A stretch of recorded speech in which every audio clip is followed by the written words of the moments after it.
جنتیوں کے جو ریلیٹیوز ہوں گے, چاہے وہ رشتہ داری کا تعلق ہو, دوستی یاری کا تعلق ہو, ان جنتیوں کو اپنے وہ جو دوست احباب ہیں نا, جب وہ دیکھیں گے کہ جنت میں وہ مارکیٹ سے کیا ہیں, شارٹ ہیں, دنیا میں تو ملا, پہلے تو ان کو اپنی فکر ہوگی کہ ہم کسی طرح جنت میں چلے جائیں.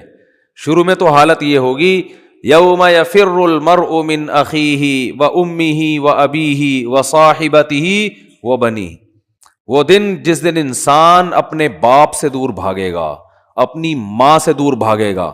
یہاں بڑی خدمت کیا کرتا تھا, بڑے احسانات کرتا تھا, لیکن وہاں کہے گا میرے پاس ایسا نہ ہو مجھ سے کوئی نیکی مانگنے آ جائیے, بخشش کی درخواست کرنے آ جائے کہ بیٹا مجھے بھی بخشوا لے اللہ کے ہاں, تو دعا کر تیرے بڑے اچھے اعمال تھے. نہ بھاگے گا, بھائی یہ گلے نہ پڑ جائے میرے. اللہ کہے گا تو خود ہی تیرے لیے مشکل ہو رہی ہے, تو ایک اور بوجھ ہمارے ہم جو ہے نا, ایک اور بوجھ تو ڈال رہا ہے اپنے اوپر, ایک اور بوجھ لے رہا ہے.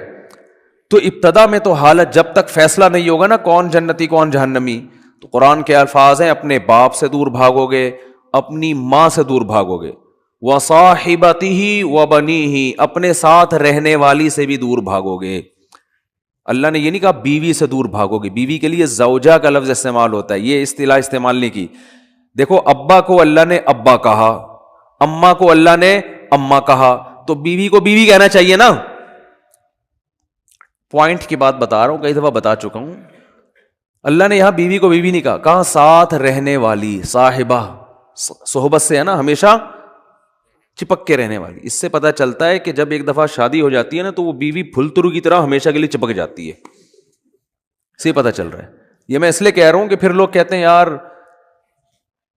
پھر جو ہے نا سفر پہ جاتے ہیں تو بیگم کو ساتھ نہیں لے کے جاتے, 2 سال جاب کے لیے باہر چلے جاتے ہیں, بیگم کو یہاں چھوڑ کے چلے جاتے ہیں, تو صاحبہ تو پھر نہ ہوئی نا, یہ پھلتر کی طرح چپکا ہوا تو وہاں کوئی اور ہے, تمہارا باس چپکا ہوا ہے تمہارے ساتھ, جہاں 2 سال تم جاب کر رہے ہو دوست چپکے ہوئے ہیں. تو اس لیے جہاں بھی جاؤ اللہ نے صاحبہ کے لفظ میں بتا دیا. پھلترو پتہ ہے کسے کہتے ہیں؟ پھلترو ہیں وہ دھاگا چپک جاتا ہے نا بعض دفعہ, یہاں پہ سردیوں میں زیادہ چپکتا ہے. اب آپ یوں کرتے ہو تو پھر ہاتھ پہ چپک جاتا ہے, پھر آپ یوں کرتے ہو ادھر آ کے چپک جاتا ہے, پھر یوں کرتے ہو تو یار یہ پھلترو. تو یہ بالکل اسی طرح جب آپ کی شادی ہوئی تو بیگم پھلترو کی طرح چپک گئی. اب جہاں جہاں جاؤ گے وہاں وہاں وہ ساتھ. تو یہ شادی کرنے سے پہلے سوچ لیا کرو کہ اس کو اللہ نے لقب ہی یہی دیا ہے کہ اس کا وہ رہنے والی ہے ہمیشہ. ہاں وسائل اگر نہیں ہے تو ایک الگ بات ہے, ورنہ جہاں جاؤ بیگم ساتھ ہونی چاہیے. حج پہ جا رہے ہو بیگم کو لے کے جاؤ, عمرے پہ جا رہے ہو بیگم کو لے کے جاؤ. شریف لوگ اسی طرح کرتے ہیں. تو سفر پہ جا رہے ہو گھومنے پھرنے, بیگم کو لے کے جاؤ. خالی دوستوں کے ساتھ پروگرام نہیں بنایا کرو. اگر آپ شادی شدہ ہو صرف دوستوں کے ساتھ پروگرام بنا رہے ہو تو اس میں اس بات کا خطرہ موجود ہوتا ہے کہ آپ کے ارادے اچھے, میں بدگمان نہیں ہو رہا, بہت سے لوگ نیک شریف ہیں, آپ سارے شریف شرفا بیٹھے ہوئے ہیں, بیان سن رہے ہیں ماشاء اللہ سارے شریف شرفا, لیکن یہ کہ بھائی اس کو ساتھ لے کے جاؤ. اگر اللہ نے وسائل دیے, نہیں دیے تو ایک الگ بات ہے. چلو ہمیشہ نہیں لے کے جاتے, کبھی تو لے کے جاؤ نا. تو اور جہاں جاب کر رہے ہو وہاں اس کو ساتھ رکھو, سمجھتے ہو, وہاں ساتھ رکھو اس کو. تو اللہ نے فرمایا جس کے ساتھ ہمیشہ رہا کرتے تھے اس سے بھی آج دور بھاگو گے. بولو گے بھائی مفتی صاحب کا بیان دنیا کے لیے تھا, بیگم یہاں میرے قریب نہ, ٹھیک ہے نا, یہاں نہ, اللہ کا واسطہ بخش دے یہاں پہ. کیوں؟ نفسی نفسی, مجھے اپنی فکر ہے کہ میرا ہوگا کیا. وصاحبتہ وبنیہ, اپنے بیٹوں سے دور بھاگے گا, کیونکہ بیٹیاں تو بہرحال رخصت ہو کے چلی جاتی ہیں, بیٹے تو ہمیشہ اپنے ساتھ رہتے ہیں, ان سے دور بھاگے گا. ایک اور جگہ فرمایا وَأَخِيهِ, بھائی سے دور بھاگے گا. وَفَصِيلَتِهِ الَّتِي تُؤْوِيهِ, اور جس خاندان نے پوری زندگی اس کو ٹھکانہ دیا, اپنے گھر میں رکھا, باپ ماں اور پوری فیملی, اس خاندان سے مکر جائے گا, وہاں سے دور بھاگے گا. تو شروع میں تو یہ حالت ہوگی کہ میرا بنے گا کیا, بس یہ فکر. لیکن جب پتہ چل جائے گا بھائی تیرا اعمال نامہ دائیں ہاتھ میں دیا جا رہا ہے, جب اعمال نامہ دیا جائے گا نا, فَأَمَّا مَنْ أُوتِيَ كِتَابَهُ بِيَمِينِهِ, جس کے دائیں ہاتھ میں دیا جائے گا, بالکل ایسے کاؤنٹنگ ہوگی, بلکہ تولا جائے گا نیکیوں کو.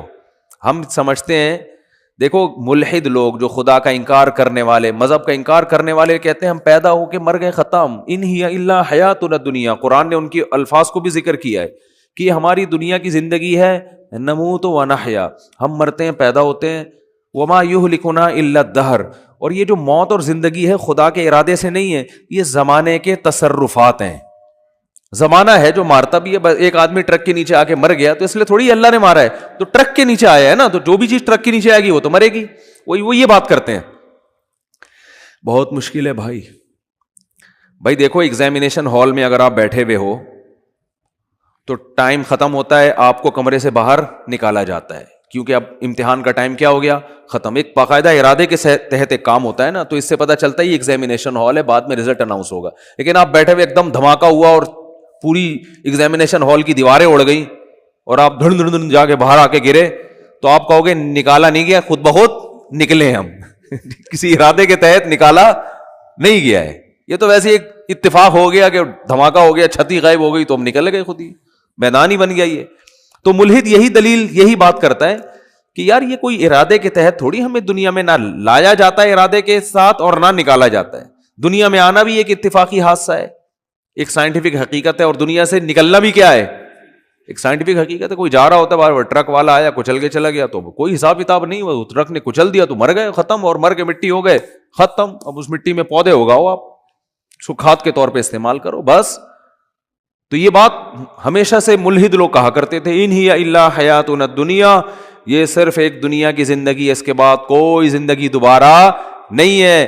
نموت و نحیا یہاں اتفاق سے پیدا ہو رہے ہیں اور اتفاق سے ختم ہو رہے ہیں. وما یہلکنا الا الدہر، زمانہ ہمیں مارتا ہے. کوئی کرنٹ سے مر گیا تو اللہ نے تھوڑی مارا ہے، وہ کہتے ہیں یہ تو کئی ایسی والوں کی غفلت ہے. اب بجلی کا تار نکلا ہوا ہے، اس نے انگلی لگا دی تو چپک گئے،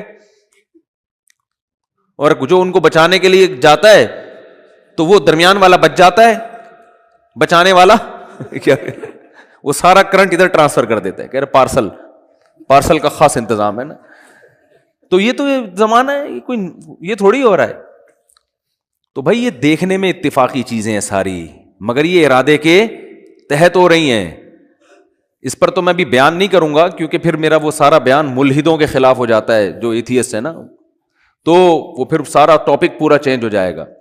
کہتے ہیں کہ کسی نے، موت کے فرشتے نے اللہ سے پوچھا کہ اللہ تو نے میرے ذمے ایسا کام لگا دیا ہے کہ ساری دنیا مجھے برا بھلا کہے گی.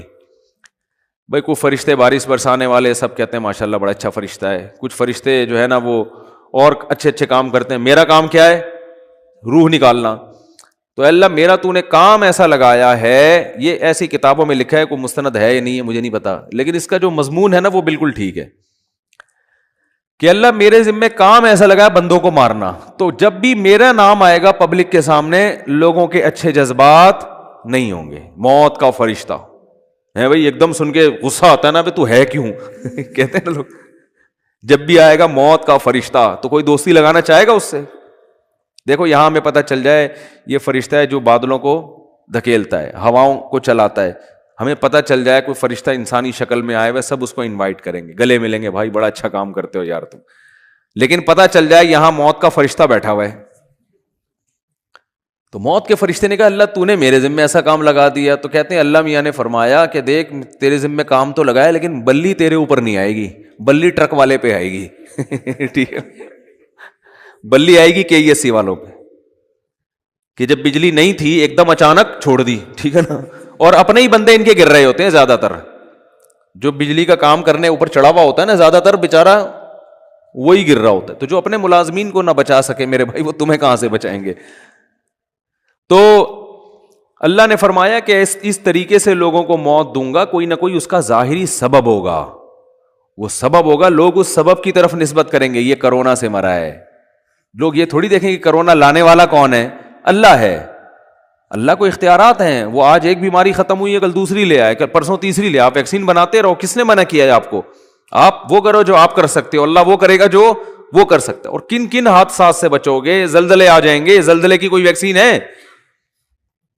زلزلے کی تو کوئی ویکسین نہیں ہے بھائی. جب کوئی دیوار گرے گی تو مرو گے. اور جو اتنے ترقی یافتہ کنٹریز ہیں زلزلوں سے نہیں بچا سکتے اپنے آپ کو. وہ زلزلہ پروف عمارتیں بنا دی جو جھولتی رہتی ہیں، لیکن وہ بھی ایک حد تک، اس سے زیادہ تیز جھٹکا آیا تو وہ بھی گرے گی. دیکھو نا چند سال پہلے جاپان میں کیسا زلزلہ آیا، چائنا میں زلزلہ آیا چند سال پہلے، پوری کہتے ہیں بستی غائب ہو گئی. تو نہیں روک سکتے حادثات سے. ہاں اپنی طرف سے جو حفاظت کر سکتے ہو بس وہ کرو. تو اللہ فرماتے ہیں کہ قیامت کے دن یہ جو ہے نا ایسا نہیں ہے کہ تم یہ سمجھتے ہو کہ سب خود بخود ہو رہا ہے. ایک ایک چیز کا ما لہذا الکتاب لا یغادر صغیرۃ ولا کبیرۃ الا احصاها. قرآن کہتا ہے جب تم اپنا اعمال نامہ دیکھو گے نا تو یہ نہیں کہو گے کہ یہ اس نے میری زندگی کا اس نے جو ہے نا صحیح رزلٹ اناؤنس کیا ہے, بالکل صحیح. دیکھو آپ نے اگر امتحان میں اچھا پرچہ نہیں کیا ہوتا تو جو آپ کو توقع ہوتی ہے اسی کے حساب سے جب نمبر مل جائیں تو آپ کو تعجب نہیں ہوتا. آپ کو تو یار مجھے لگ رہا تھا کہ 60-65 کے درمیان ہی میرے نمبر آئیں گے, تو باقی 63 نمبر ہیں تو بالکل صحیح نمبر ہیں, گھپلا نہیں ہوا. تبھی اپنی رپورٹ کو دیکھ کے تعجب نہیں ہوتا. تو قرآن کہہ رہا ہے کہ جب تم اپنی رپورٹ دیکھو گے, وہاں رزلٹ دیکھو گے تو تمہیں تعجب ہوگا. تعجب اس کا نہیں ہوگا کہ اس میں دھاندلی ہوئی ہے, نا نا نا نا, تعجب اس پہ ہوگا کہ ہم تو یہ سمجھ رہے تھے کہ موٹی موٹی چیزیں ہماری نوٹ کی جا رہی ہیں, ایسا اعمال نامہ جس میں ایک ایک چیز لا یغادر صغیرۃ ولا کبیرۃ, میری زندگی کا کوئی ایک گوشہ جو میں نے چھپ کے معمولی سی نیکی کی ہو یا چھپ کے معمولی سا گناہ کیا ہو, اس کتاب میں وہ بھی مس نہیں ہوا ہے. یہ کیسا اللہ نے انتظام کیا ہوا تھا کہ ایک ایک حرف ایک ایک چیز نوٹ کی جا رہی تھی. مالی ہذا الکتاب, ایسا رزلٹ تو ہم نے آج تک کسی کا نہیں دیکھا. انسان تعجب کرے گا کہ بھائی میں تو سمجھ رہا تھا کہ میں آزاد ہوں, یہاں تو ایسی گرفت ہے, اتنی گرفت ہے کہ ان وہ کیا ہے, فتکن فی صخرۃ او فی السماوات او فی الارض یأتی بہ اللہ. ایک رائی کے دانے کے برابر نیکی یا گناہ اگر کیا ہے نا, اندھیروں میں خفیہ چٹانوں کے اندر بیٹھ کر اللہ اس کو بھی کھینچ کے نکال کے لے آئے گا. ایسا انتظام ہے. دیکھو کافر کہتا ہے بالکل بھی انتظام نہیں ہے. اللہ کہتا ہے ایک ایک چیز نوٹ کی جا رہی ہے. ما یلفظ من قول الا لدیہ رقیب عتید. کیا الفاظ ہیں قرآن کے. قرآن کہتا ہے تم جو زبان سے الفاظ پھینکتے ہو نا, لفظ یلفظ کا معنی ہوتا ہے عربی میں پھینکنا. یہ وہ والا پھینکنا نہیں جو ہم کو پھینکو کہتے ہیں. یہ جو الفاظ ہم زبان سے نکالتے ہیں تو یہ نکل کے ہوا میں تحلیل ہو رہے ہیں نا. تو قرآن کہہ رہے جو کچھ زبان سے نکل کے ہوا میں جا رہا ہے یہ غائب نہیں ہو رہا.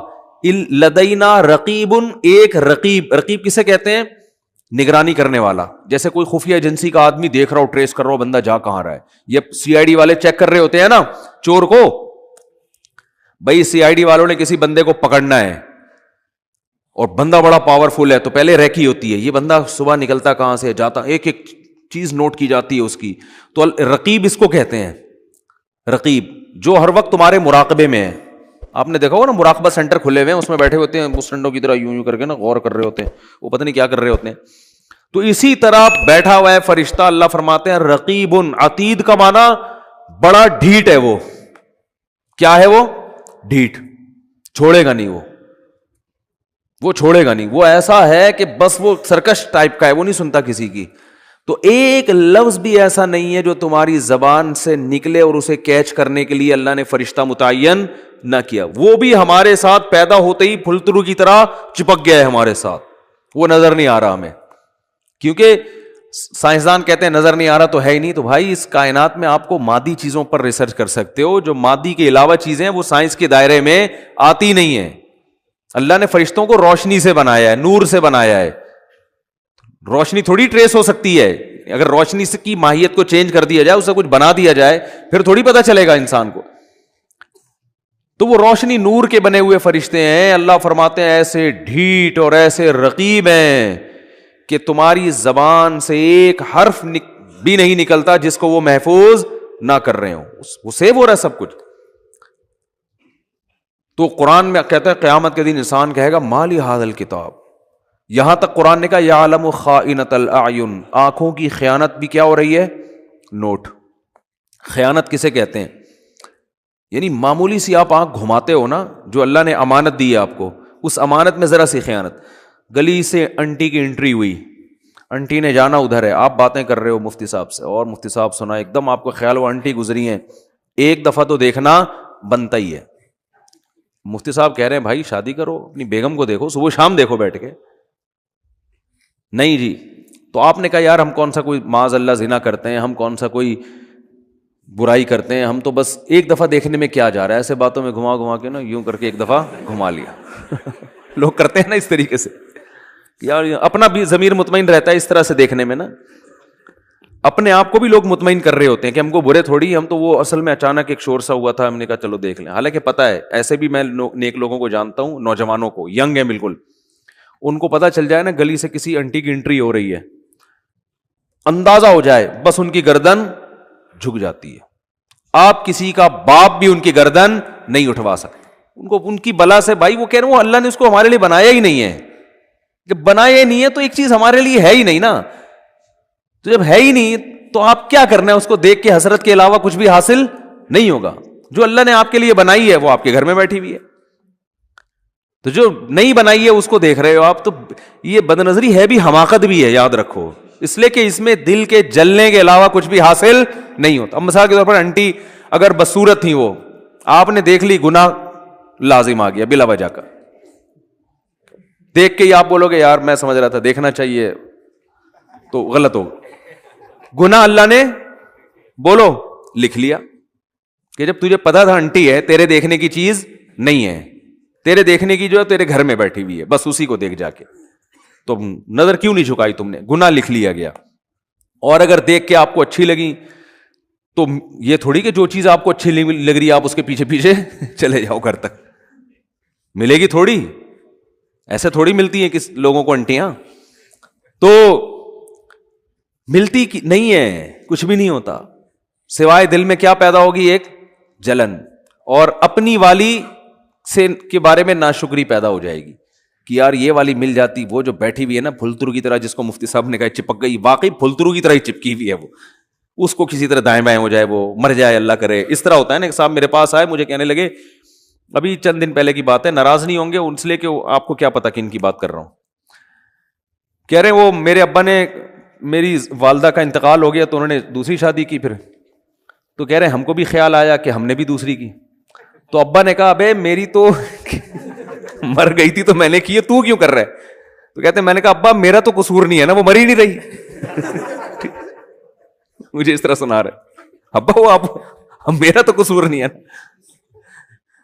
خیر یہ الفاظ ان کے غلط تھے, میں اپریشیٹ نہیں کرتا ان کو. بیگم کو یہ کہنا کہ مر کیوں نہیں رہی, یہ نہیں سوچنا چاہیے. لیکن ایک نارملی میں ایک بات کر رہا ہوں کہ جب آپ رنگ برنگی دنیا میں 10 قسم کی چیزیں دیکھو گے تو اپنی والی کے بارے میں احساس کمتری کا شکار ہوگے, اس سے محبت میں کمی آئے گی, محبت میں کمی آئے گی تو آپ کو خود ہی گھر کا سکون آپ کا برباد ہوگا. حکیم اختر صاحب رحمہ اللہ تعالی بڑی پیاری بات فرمایا کرتے تھے کہ جو نظر کی حفاظت کرتا ہے اس کو پتا ہے بھائی لے دے کے میرے پاس تو میری بیوی کے علاوہ کوئی آپشن نہیں ہے, تو اس کی پھر وہ قدر کرتا ہے, اس کے دل میں اس کے لیے محبت کے جذبات پیدا ہوتے ہیں, محبت کرتا ہے پھر وہ اس سے. میں اکثر واقعہ سناتا ہوں نا ایک گاؤں کے سفر کا. ہم ایک کوئٹہ کے چمن کے قریب ایک گاؤں ہے, وہاں ہم سفر کر کے آ رہے تھے. میں پہلے ہم لوگ دورے کرنے جاتے تھے نا, 2 مہینے کے دورے ہوتے تھے, عربی گرامر کے, اس طرح کے ابھی بھی ہوتے ہیں. تو میری عمر میرا خیال 22-23 سال ہوگی اس وقت. تو ہم دورہ کرنے گیا ہوا تھا, ہمارے ایک استاذ بھی تھے, کلاس فیلو تھے, استاذ تو نہیں تھے, تو وہ بھی ہمارے ساتھ 2 مہینے. جب سفر سے ہم واپس آ رہے ہیں نا, ان کے پاس تھی یہ ریوو یا ویگو تو نہیں ہوا کرتی تھی, ویگو ٹائپ کی بڑی گاڑی تھی. ہم بیٹھے ہیں, وہ اسپیڈ سے بھاگے چلائے جا رہے ہیں. لڑکوں نے کہا کیا ہو گیا بھائی, ان کو ذرا تمیز سے چلا لو یار, اتنی اسپیڈ سے وہ بندہ گھر جا رہا ہے نا, کہ ہم نے کہا یہ ہمیں کہیں اور نہ پہنچا دے. پتا چلا انکوائری کہ بھائی یہ شادی شدہ آدمی ہے, ان کو بیگم بہت زیادہ یاد آ رہی ہے. تو اب ان کی اسپیڈ کیا ہو گئی ہے, ڈبل. کہ یار میں کیوں, نظر کی حفاظت. جب انسان نظر کی حفاظت کرتا ہے اور حرام نہیں دیکھتا تو اس کو اپنی بیگم پھر بہت زیادہ یاد آتی ہے, سمجھ رہے ہو نا. اور آج 2 سال, سب کی بات نہیں کر رہا بھائی, آپ کسی سے بدگمان نہ ہو, 2 سال کے بعد بھی گھر مرجھائے آ رہے ہوتے ہیں. جا رہے ہیں, اب کیا کریں, جانا تو ہے نا. نادرا میں تو وہی ڈالی ہوئی ہے نا, وہی والی بیوی ڈالی ہوئی ہے نادرا, رجسٹریشن تو اسی کی ہوئی ہوئی ہے, قانوناً تو وہی ہے. جا رہے ہیں, اسپیڈ سلو ہوتی چلی جاتی. گھر کے باہر آئے گا, بیل تھوڑی دیر سوچنے کے بعد بجائے گا, بجاؤ نا, کیونکہ اندر سے وہی نکلے گی. آپ نے دفتروں میں اتنی دیکھ لی ہیں حسینائیں لیلائیں, اتنی عورتوں سے گپ شپ, فون پہ بات, اور کیا کچھ رنگینیاں دنیا میں دیکھ لی آپ نے. اب تو باہر جانے کی بھی ضرورت نہیں ہے نا, یہیں دفتروں میں رنگینیاں گورنمنٹ نے انتظام کیا ہوا ہے, بالکل کو ایجوکیشن سسٹم ہے, اور ٹیچر اتنی فیمیل لڑکیوں کو پڑھا رہے ہیں. جب وہ جوان کنواری لڑکیوں کو ٹیچر دیکھے گا, میل ٹیچر یونیورسٹیوں میں, تو اس کو اپنی 40 سالہ اچھی لگے گی؟ بتاؤ نا. وہ تو صبح شام اب 20 لڑکیاں بیٹھی ہوئی ہیں, 20 میں کوئی تو ایسی ہوگی نا جو ایک بہت زیادہ اس کے من کو بھا جائے, صحیح ہے نا, بہت زیادہ بھا جائے, کوئی تو ہوگی نا. وہی ایک اس کے دل میں فاسد برے خیالات لانے کے لیے اور بیوی کی محبت نکالنے کے لیے وہ ایک بھی کافی. میں شریف آدمیوں کی بات کر رہا ہوں جو صرف یعنی کوئی دوستیاں نہیں لگاتے, اور اگر ان میں دوستیاں لگانے والے بھی ہو گئے, جو کہ زیادہ تر لوگ پھر تعلقات بھی رکھتے ہیں, دوستیاں لگانے والے بھی ہو گئے, پھر تو گھر کا بیڑا غرق ہو رہا ہے. یونیورسٹیوں میں گرل فرینڈ بوائے فرینڈ کا سسٹم آپ دیکھو, دوستیاں بھی لگا رہے ہیں, باتیں بھی کر رہے ہیں, وہ بھی ہنس کے باتیں, یہاں سے بھی ہنس کے باتیں. بیگم تھوڑی 24 گھنٹے اس طرح سے ہنس کے بات کرے گی بھائی, وہ اب تو ایک ریئل لائف میں آپ داخل ہو چکے ہیں نا.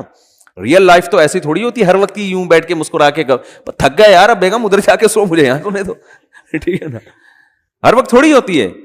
تو ریئل لائف میں نہیں ہوتا. لیکن وہ گرل فرینڈ ہے, اس کو آپ بیلنس ڈال کے دے رہے ہو, وہ آپ کی شاگرد ہے, آپ پروفیسر ہو, وہ آپ کی پرسنالٹی سے متاثر ہے, آپ اس کے حسن و جمال سے متاثر. تو ان چیزوں نے ہمارے گھروں کا سکون برباد. اور ان چیزوں پہ جب میں بات کرتا ہوں سب سے زیادہ مخالفت خواتین کرتی ہیں, حالانکہ آپ کے حقوق کی بات کر رہے ہیں.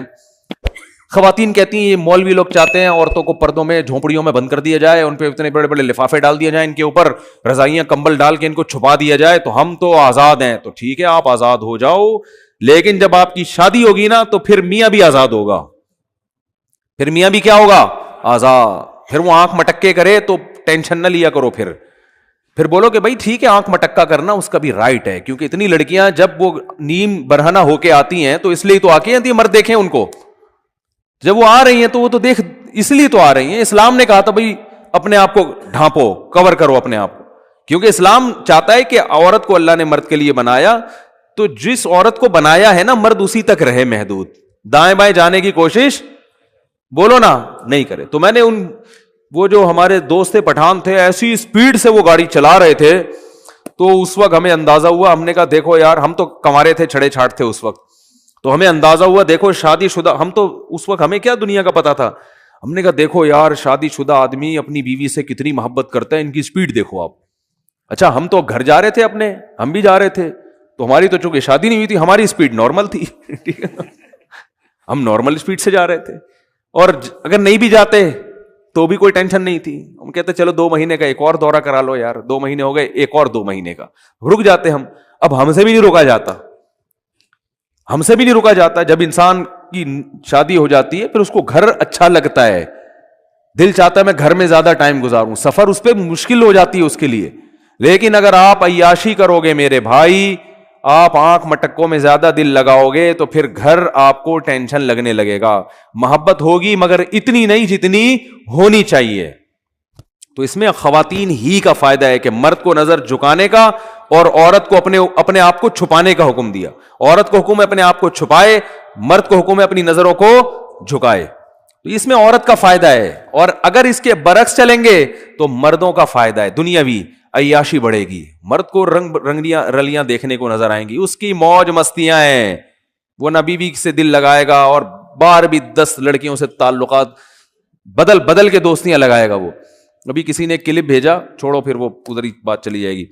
تو اللہ نے کیا فرمایا, یعلم خائنۃ الاعین, آنکھوں کی خیانت کو بھی وہ جانتا ہے, نوٹ کر رہا ہے. تو آپ نے ذرا سا نظر ہٹائے نا انٹی کو دیکھنے کے لیے, تو بس اللہ نے کیا کر لیا, فرشتوں کا اس کو نوٹ کر لو, یہ لکھو, یہ اس کا حساب بولو دینا پڑے گا کہ یہ آنکھیں اللہ نے دی تھیں, ان کو غلط استعمال کیوں کیا. ہاں اگر توبہ کر لیا آپ نے, اس لیے کہہ رہا ہوں کتنے لوگ پتہ نہیں کتنی انٹیاں دیکھ کے آئے ہوئے ہوں گے, اللہ معاف فرمائے, صحیح ہے نا. اب آپ کو یار وہ تو لکھ لیا, تو توبہ کا دروازہ بھی کھلا ہوا ہے.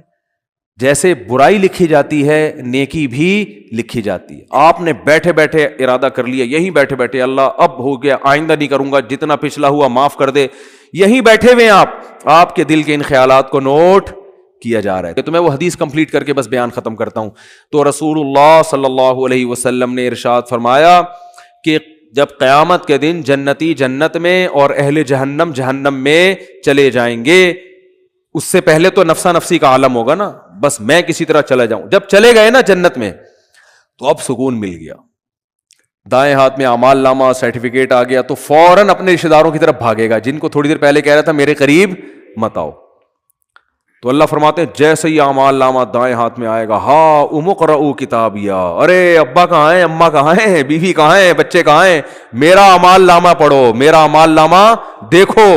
دکھائے گا سب کو لا لا کے, انی ظننت انی ملاق حسابیا, مجھے یقین تھا کہ ایک دن میرا اعمال نامہ مجھے ملنے والا ہے, اسی یقین کی بیس پر تو میں عمل کرتا تھا, آج دیکھو اللہ نے میرا اعمال مجھے دکھا دیے. فہو فی عیشۃ راضیہ, اللہ فرماتے ہیں ایسی زندگی میں ہوگا کہ زندگی اس سے خوش ہوگی. یہ بھی قرآن کی عجیب بلاغت ہے. بھائی ہونا تو یہ چاہیے ایسی زندگی ہم اس کو دیں گے کہ یہ اپنی زندگی سے خوش ہوگا, لیکن قرآن کہہ رہے یہ نہیں, ایسی زندگی ہم اس کو دیں گے کہ زندگی اس سے خوش ہوگی. یہ بلاغت ہے, مبالغہ ہے. جیسے کہتے ہیں نا فلاں کی تو زندگی اس پہ مہربان ہو گئی ہے, لوگ کہتے ہیں نا یار فلاں کی تو تقدیر اس پہ عاشق ہو گئی ہے, جو سوچتا ہے زندگی اس کو وہ دے دیتی ہے. تو اللہ فرماتے ہیں ایسی زندگی کہ یہ تو چھوڑ دے کہ وہ زندگی سے خوش ہوگا, نہیں ہوگا, زندگی اس پہ مہربان ہوگی, ایسی پیاری زندگی ملے گی. تو جب یہ ہو جائے گا وہ جنت میں چلے جائیں گے, تو جنت میں شروع میں تو اپنا ہی حساب کتاب ہو رہے ہیں, اور یہ انار کے باغات, اور یہ سیب کے باغات, اور یہ نہریں, اور یہ انہی میں. تھوڑے دن کے بعد اس کو خیال آئے گا یار وہ ہمارے ساتھ انڈا موڑے پہ چائے پیا کرتا تھا ایک بندہ, وسیم نام تھا اس کا, آج کل مارکیٹ میں شارٹ ہے, وہ کہاں گئے. پھر آہستہ آہستہ نا اپنے ریلیٹو یاد آئیں گے, فل ان دا بلینکس تو کر دیا کرو. وہاں جا کے بھی جنت میں بول رہے ہوں گے کیا بول رہا تھا ہم نے آگے. ٹھیک ہے, تو وہاں پھر آہستہ آہستہ بندہ بولے گا سب سے پہلے بیگم کہاں ہے بھائی. اگر مرد جنت میں گیا بیگم جہنم میں, تو وہاں گئے یار ہو سکتا ہے بولے یار چلو, ٹھیک ہے, یہ بھی ممکن ہے. وہ کھمبا بچانے والا نہ ہو جائے نا, یہ کیفیت نہ ہو. تو وہ جائے گا بولے گا بھائی بیگم کہاں ہیں, بچے کہاں ہیں, باپ کہاں ہیں, بھائی کہاں ہیں, رشتے دار کہاں ہیں, فلاں آدمی کہاں ہے, فلاں کہاں ہے. تو آہستہ آہستہ جتنا قریبی رشتہ ہوگا نا, جس سے جتنا تعلق ہوگا, وہ یاد آنا شروع ہوں گے, اور وہ ادھر سزا کھا رہے ہوں گے جہنم. تو نبی صلی اللہ علیہ وسلم نے فرمایا یہ جنتی اللہ سے اپنے رشتہ داروں کے اور ریلیٹیوز کے بارے میں لڑیں گے. ظاہر ہے اللہ سے تو لڑنا بھی حرام ہے, اور اللہ سے لڑنا کسی کے بس میں نہیں ہے. یہ بلاغت ہے. کیا مطلب, اتنی اللہ سے دعا مانگیں گے, اتنا پیچھے پڑیں گے جیسے کوئی لڑ رہا ہوتا ہے. جیسے قرآن میں آتا ہے یجادلون فی قوم لوط, ابراہیم علیہ السلام کو جب پتہ چلا کہ لوط علیہ السلام کی قوم تباہ ہونے والی ہے, فرشتے جا رہے ہیں, تو اللہ کہتے ہیں ابراہیم ہم سے جھگڑا کرنے لگے کہ بھائی قوم لوط کو ہلاک مت کرو, کیونکہ ابراہیم نرم دل تھے, تو جھگڑا کرنے لگے. اللہ سے جھگڑنا تو کفر ہے نا. تو یہ قرآن کے بلاغت ہوتی ہے, یعنی ایسی دعائیں مانگنے لگے جیسے ہم سے لڑ رہے ہوں. جیسے کوئی فقیر چپک جائے نا آپ کے ساتھ, او بھائی 5 روپے دے دے, 5 روپے دے دے, آپ کہیں لڑ کیوں رہا ہے یار, کہتے ہیں نا لڑ کیوں رہا ہے, اور جان چھڑانے کے لیے بعض دفعہ اس کو پیسے دے دیے جاتے ہیں, پتہ ہے مستحق نہیں ہے, لیکن یار جیسے چپک ہی گیا, پھلترو کی طرح پھلترو لفظ یاد رکھو, صحیح ہے نا. ٹھیک ہے, تو اللہ نے یہ قرآن کے الفاظ ہیں نا, ایسے الفاظ, قرآن بلاغت ہے یہ. تو حدیث میں آتا ہے کہ اللہ سے جھگڑا کرنا شروع کر دیں گے, یعنی اتنا زیادہ مانگیں گے گویا کہ جھگڑ. یاد آئیں گے یار ہمارا دوست تھا وہ جہنم میں, آگ میں, تو اللہ تعالیٰ ان کے لیے, ہاں وہ جو اصل میں حدیث سنا رہا تھا نا, تو اتنی لمبی تمہید ہو گئی, وہ کہیں گے اللہ سے جا کے اے اللہ بہت سے ایسے ہمارے دوست احباب رشتے دار تھے, یصلون معنا ویصومون معنا, جو ہمارے ساتھ نمازیں پڑھا کرتے تھے, رمضان کے روزے رکھا کرتے تھے, مگر آج وہ ہمیں جنت میں نظر نہیں آ رہے. اس سے کیا پتہ چلتا ہے, وہ بھی یہ بتائیں گے کہ وہ مسلم تھے, کیونکہ یہ کافر کے بارے میں تھوڑی خیال آئے گا ان کو. ہائے ہائے کیسے سمجھائیں یار, یہ کافروں کے بہت, کافر کا تو پتہ ہے کہ دنیا میں اللہ نے مغفرت پہ پابندی لگائی ہوئی ہے, تو آخرت میں کہاں سے ہوگی. کافر کا تو دیکھ رہے ہیں اللہ ابراہیم علیہ السلام اپنے باپ کو نہیں بخشوا سکیں گے, تو ہم کون سا ابراہیم علیہ السلام سے آگے نکل گئے کیا. تو یہ اپنے مسلم ریلیٹیوز کے بارے میں, تو ان کا اسلام ثابت کرنے کے لیے اللہ کے سامنے حوالہ کیا دیں گے, اے اللہ وہ نماز بھی پابندی سے پڑھا رکھ کرتے تھے, رمضان کے روزے بھی رکھتے تھے, مسلم ہیں, لیکن آج ہمیں نظر نہیں آ رہے. گناہ اور گناہ تھے, زنا تھے, چوری تھی, کچھ بھی تھا. اس سے اندازہ لگاؤ وہاں بھی ان کو اپنے ریلیٹیوز کا مسلمان ہونا ثابت کرنے کے لیے شناختی کارڈ نہیں دکھائیں گے وہ کہ اللہ یہ دیکھو نادرا میں لکھا ہوا تھا انہوں نے اسلام. وہاں بھی اللہ ثبوت مانگے گا, اسلام کا ثبوت کیا تمہارے پاس, تو ثبوت پیش کریں گے. اللہ تو جانتا ہے, تو اعمال نامہ نکال کے دیکھ لے, نمازوں میں ہمارے ساتھ کھڑے ہوتے تھے, رمضان کے روزوں میں ہمارے ساتھ ہوتے تھے, روزے نہیں چھوڑتے تھے رمضان کے, اور نہ نماز چھوڑتے تھے, کیونکہ اسلام کا رکن ہے نا یہ. تو پھر اللہ حدیث میں آتا ہے حد بندی کرے گا. اچھا تو ایسا کرو جیسے حد بندی ہوتی ہے نا, گورنمنٹ جیسے بعض موقعوں پہ جیل کے قیدیوں کو چھوڑتی ہے, تو انتہائی سنگین نوعیت کے مجرموں کو رکھا جاتا ہے, اس سے کم درجے کے مجرموں کو چھوڑ دیا جاتا ہے, اور کچھ کو تخفیف کر دی جاتی ہے کہ بھائی ٹھیک ہے سزا تو تھی 14 سال, لیکن سفارش کی وجہ سے وہ کیا کی جا رہی ہے, 7 سال کی جا رہی. تو اللہ حد بندی کریں گے, کیونکہ کچھ ایسے نمازی ہوں گے چھوٹے موٹے گناہ تھے, کچھ چھوٹے تو گناہ کی وجہ پہ جہنم میں نہیں جاتا, یعنی کبیرہ جو دوسروں کی نسبت چھوٹے تھے, ایک آدھ دفعہ کبیرہ گناہ ہوا, توبہ نہیں کی, مر گئے, تو اللہ کہیں گے چلو ان کی سزا تو بنتی تھی, مگر میں تمہاری سفارش کی وجہ سے ان کو جہنم کی آگ سے نکال رہا ہوں. تو حدیث میں آتا ہے وہ نکال لیں گے, جنتی آرام سے بیٹھ جائیں گے, بھائی چلو نکل گئے, بھائی وسیم بھائی بھی آ گئے. وسیم بھائی بھی جنت میں بھی ہوں گے, ایسا نہیں ہو کہ وسیم کو آپ بولیں گے. تو میں جن وسیم کی بات کر رہا ہوں ان میں سے کوئی بھی میرا بیان اس وقت نہیں سن رہا.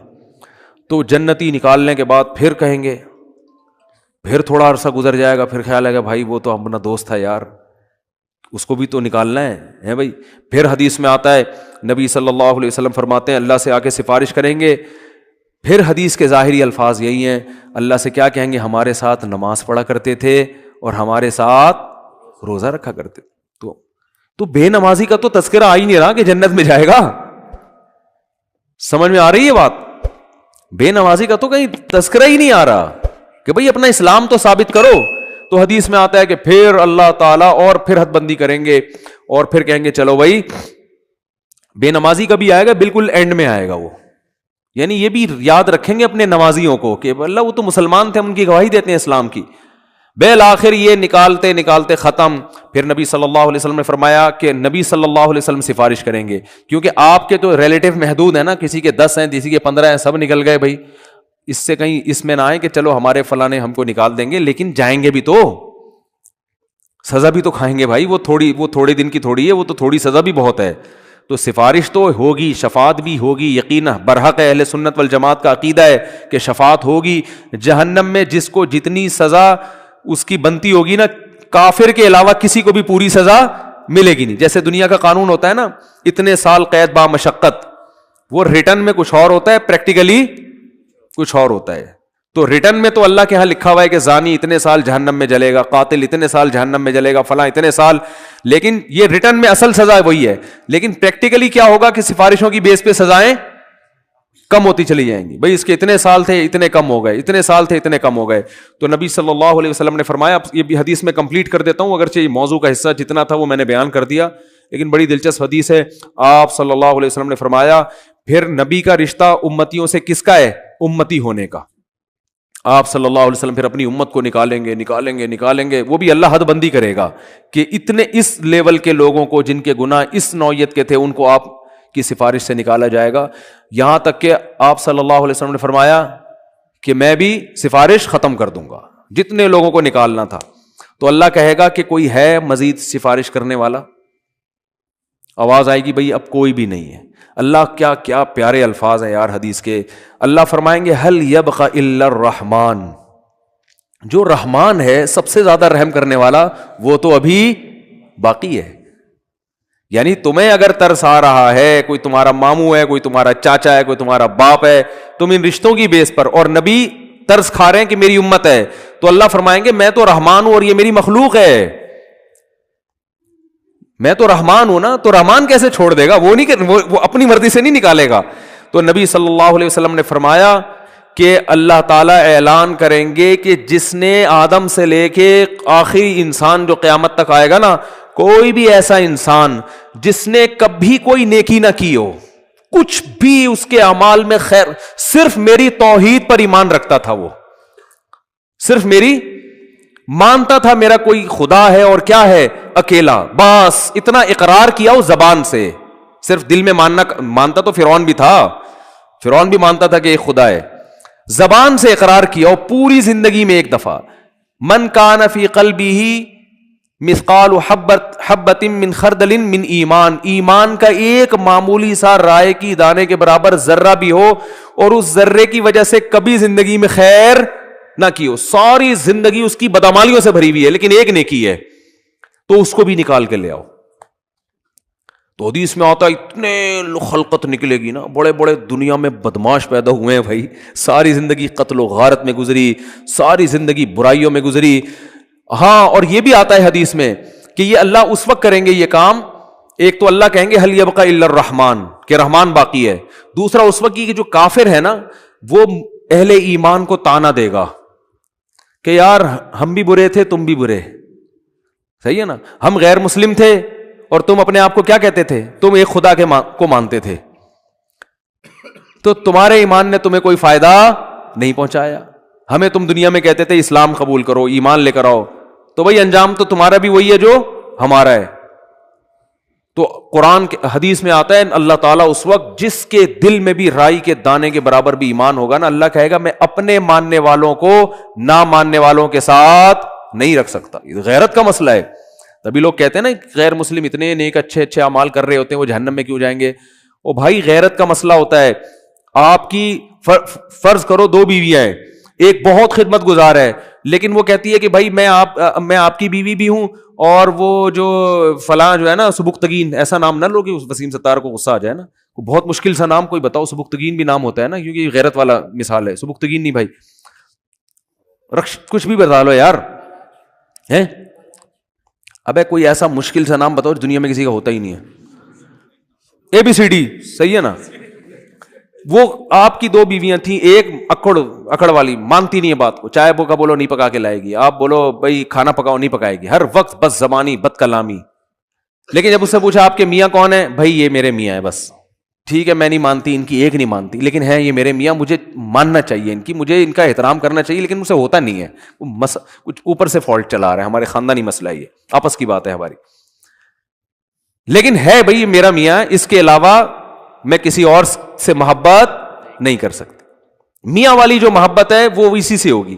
دوسری بڑی فرما بردار ہے، او بھائی جب چائے کا بولا بٹن دباؤ چائے آ رہی ہے، ایئر ہوسٹس والے اخلاق رکھے ہوئے، اس نے ٹریننگ وہاں سے لی ہوئی ہے، اس کی والدہ نہیں سکھائے اس کو یہ آداب تمیز، لیکن وہ آفس میں بھی آپ کے کسی دوست سے بھی اس کے سلام دعا بہت اچھی ہنس ہنس کے بات کرتی ہے، آپ جب کہتے ہیں بیگم مجھے بڑی غیرت آتی ہے تو کہتے ہیں کیا ہو گیا، براڈ مائنڈڈ بنو، اگر تم سے میں محبت کر سکتی ہوں تو میرا پرانا بوائے فرینڈ ہے وہ، مجھے اس سے بھی وہی عشق ہے جو تم سے، بلکہ اسے تھوڑا زیادہ ہے، اتفاق سے شادی تم سے ہو گئی میری، چاہتی تو میں تھی وہاں ہو لیکن اب ہو گئی ہے، مجبوری میں گزارا کر رہی ہوں، نادرا میں سرٹیفکیٹ بن گیا، اب پھر دوبارہ سے 4-5 ہزار روپے کا خرچہ آئے گا، وہیں رہنے تو کاغذ میں رہنے تو، لیکن ویسے مجھے محبت اس سے ہے، رکھو گے غیرت اگر ہوگی تو ہے بولا کہ بھائی وہ جو ہے نا جو ایک ذرا بھی خدمت نہیں کرتی، کم از کم مجھے اطمینان ہے کہ صرف کس کو مانتی ہے، شوہر مجھے مانتی، اور یہ تو یہ اتنی وفادار ہے نا، تو وفادار تو میں گھر میں کوئی ماسی لا کے رکھ لوں گا، بٹن دباؤ اس سے زیادہ کام کرے گی، ماسیاں زیادہ کام کر لیتی ہیں نا، کیا ہو گیا بھائی، ماسی کو تو پوچھا لگانے کا بولو پوچھا لگائے گی، بیگم کو بولو پوچھا لگانے تو کہے گی میں کیا پوچھا لگانے کے لیے آئی ہوئی یہاں پہ، اس لیے مجھ سے شادی کی تھی پوچھے لگوانے کے لیے، وہ تانا دے گی آخر، ماسی تھوڑی تانا دے گی۔ تو بیوی کی ڈیفینیشن میں سب سے پہلے یہ کہ وہ آپ کے علاوہ کسی اور کو شوہر نہ مانتی ہو، باقی محبت کرے کسی سے، ابا سے باپ والی، بھائیوں سے بھائی والی، لیکن جو شوہر سے جس طرح کی محبت کی جاتی ہے، عشق کیا جاتا ہے، وہ صرف میاں ہی ہے۔ تو جیسے میرے بھائی مرد اس معاملے میں شرکت برداشت نہیں کرتا اگر غیرت ہوگی، تو اللہ بھی کہتا ہے بھائی تم کتنے بڑے سائنسدان ہو، تم کتنے بڑے فنٹر ہو، تم نے ساری انسانیت کی خدمت کر کر کے ان کے پیٹ بھرے، اگر میرے ساتھ کسی اور کو بھی خدا مانتے ہو تو ان نیکیوں کا بدلہ پھر اسی سے جا کے لو۔